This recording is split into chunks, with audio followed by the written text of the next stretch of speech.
সবাইকে অনেক অনেক স্বাগত জানিয়ে ভিডিওটি শুরু করছি। তো আজকের এই ভিডিওতে আলোচনা করব প্রাথমিক অধিদপ্তরের অর্থাৎ প্রাইমারি সহকারী শিক্ষক নিয়োগের প্রথম ধাপের পরীক্ষা সত্যি কি 24 নভেম্বর অনুষ্ঠিত হবে কিনা বা সম্ভাবনা কতটুকু সেই বিষয়টি নিয়ে। তা কয়েকদিন যাবত আপনারা ফেসবুকে ভাইরাল হতে দেখেছেন যে প্রাথমিক বিদ্যালয়ের সহকারী শিক্ষক নিয়োগের পরীক্ষার প্রথম ধাপের পরীক্ষার ডেট প্রকাশিত হয়েছে এবং সেখানে 24 নভেম্বর বলে একটা ডেট আপনারা জেনেছেন।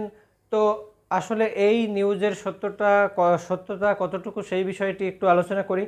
তো অনেক দিন ধরেই কিন্তু প্রাথমিক অধিদপ্তর তারা বিভিন্ন একটা ডেট দিচ্ছিলেন যে সেপ্টেম্বরের শেষে, অক্টোবরের প্রথম, দ্বিতীয়, তারপরে সর্বশেষ আমরা জানলাম যে অক্টোবরের শেষ সপ্তাহে অথবা নভেম্বরের প্রথম সপ্তাহে এই পরীক্ষাটা অনুষ্ঠিত হবে। সর্বশেষ যে তথ্যটি আমরা পেয়েছি সেই তথ্যটিতে দেখা যাচ্ছে যে সমকাল পত্রিকা, দৈনিক নয়া দিগন্ত সহ বেশ কিছু আন্তর্জাতিক মানের বা জাতীয় পর্যায়ের পত্রিকাগুলোতে প্রকাশ করেছেন এবং সেখানে প্রাথমিক এবং গণশিক্ষা অধিদপ্তরের কর্মকর্তা মাহবুবুর রহমান তুহিনের উল্লেখ করে বা ওনার উদ্ধৃতি দিয়ে বলা হয়েছে যে এই পরীক্ষাটা আসলে অর্থ মন্ত্রণালয়ের অনুমতি বা অর্থ মন্ত্রণালয়ের যে অর্থের সংস্থান সেই সংস্থান না হওয়ার কারণেই কিন্তু পরীক্ষাটা এতদিন স্থগিত ছিল বা বারবার পিছিয়ে যাচ্ছিল। তো যেহেতু এই অর্থের সংস্থান সম্পন্ন হয়েছে, অর্থাৎ অর্থের আর কোনো সমস্যা নাই, তো অবশ্যই পরীক্ষাটা 24 নভেম্বর অনুষ্ঠিত হতে পারে, এটা আমরা আশা করতেই পারি।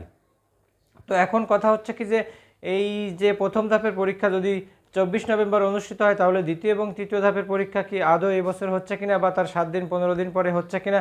তো যদিও এটা বলয় ভিত্তিক সার্কুলার, আপনারা জানেন এবারই প্রথমবারের মতো টোটাল বিভাগ অর্থাৎ প্রথম ধাপে যে বরিশাল এবং রাজশাহী এবং সিলেট বিভাগের এই 3টে বিভাগের পরীক্ষা অনুষ্ঠিত হয়ে যাচ্ছে। এর আগে কখনো কিন্তু এভাবে হয়নি, তখন আসলে বিভিন্ন জেলাকে একত্রিত করে পরীক্ষা নেওয়া হতো। তো পরীক্ষাটা দ্রুতই সম্পন্ন করার জন্য কিন্তু এই বলয় ভিত্তিকের এই পদ্ধতির অনুসরণ করা, সেটা আপনারা সবাই জানেন, আগেও বলেছি বা শুনেছেন আপনারা।